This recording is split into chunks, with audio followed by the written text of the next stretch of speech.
Hello viewer, কেমন আছেন সবাই? আশা করি সবাই ভালো আছেন। এখন আমি আপনাদের সাথে শেয়ার করব কিভাবে আপনি আপনার উইন্ডোজ 11-এ যে কোনো ড্রাইভারের ভার্সন খুঁজে বের করবেন।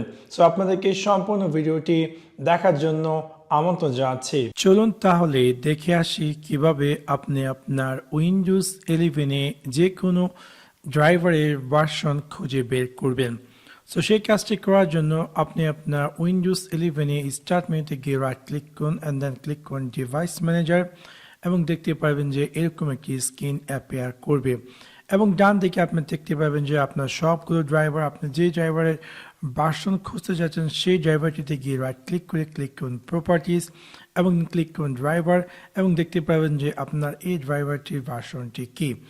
আপনি চাইলে আরেকটি উপায়ের মাধ্যমে চাইলে সবগুলো ড্রাইভারের ভার্সন খুঁজে বের করতে পান।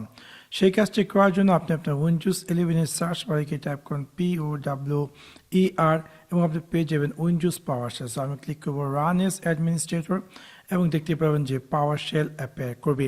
এখানে আপনাকে একটি কমেন্ট টাইপ করতে হবে। কমেন্টটি আপনি আমার ভিডিও ডিসক্রিপশনে পেয়ে যাবেন, তো সেখান থেকে কপি করে জাস্ট এখানে পেস্ট করে ইন্টার চাপবেন এবং দেখতে পাবেন সাথে সাথে আপনার কম্পিউটারে যতগুলো ড্রাইভার আছে সবগুলো ড্রাইভারের ভার্সনগুলো কিন্তু এখানে দেখাচ্ছে। সেভাবে খুব সহজে আপনি চাইলে আপনার উইন্ডোজ 11-এ যদি কোনো ড্রাইভারের ভার্সন খুঁজে বের করতে চান তাহলে এই সিম্পল ট্রিকটির মাধ্যমে সেই কাজটি করতে পারেন। আশা করি আপনাদের ভিডিওটি ভালো লেগেছে। যদি ভিডিওটি ভালো লেগে থাকে অবশ্যই লাইক এবং শেয়ার করতে ভুলবেন না।